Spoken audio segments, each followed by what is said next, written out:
Si tu n'aimes pas ta vie, voici 3 axes sur lesquels il faut que tu agisses dès maintenant. Le premier aspect, c'est d'arrêter de juger les gens.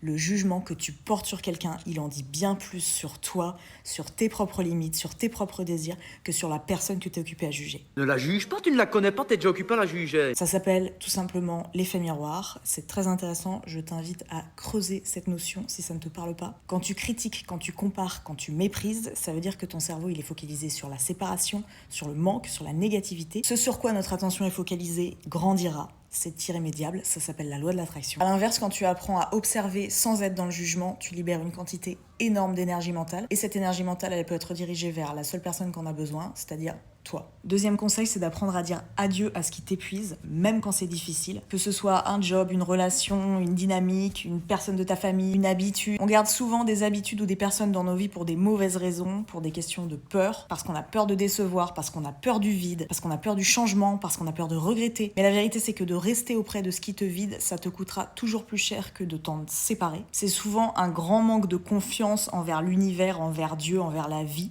que de rester par peur, alors qu'en réalité l'univers il te voit prendre une décision courageuse, il te voit prendre une décision difficile et il te récompensera toujours pour ça, j'en suis persuadée à ce stade de ma vie. C'est le conseil le plus important des 3 que je vais donner. Sache que l'année dernière, à la même période, j'étais aux urgences psychiatriques, je détestais ma vie, j'étais drainée par des personnes et par des situations extrêmement toxiques et problématiques. Je faisais des crises d'angoisse à répétition. Depuis que j'agis là-dessus, ma vie est radicalement différente. Il y a une lumière au bout du tunnel, mais il faut prendre des décisions difficiles. Le 3e conseil, c'est de tenir les promesses que tu te fais à toi-même. La confiance en nous, elle ne se prouve qu'à une seule personne, c'est nous-mêmes. À chaque fois que tu te dis, allez, demain je me mets au sport, demain j'arrête de boire, demain je commence à mieux manger et que tu le fais pas, tu envoies à ton cerveau le message que ta parole n'a pas de valeur. C'est toutes ces petites promesses que tu vas tenir envers toi-même jour après jour qui vont faire que tu vas développer une identité solide et que tu vas construire une confiance en toi à un niveau de sécurité intérieure qui dure.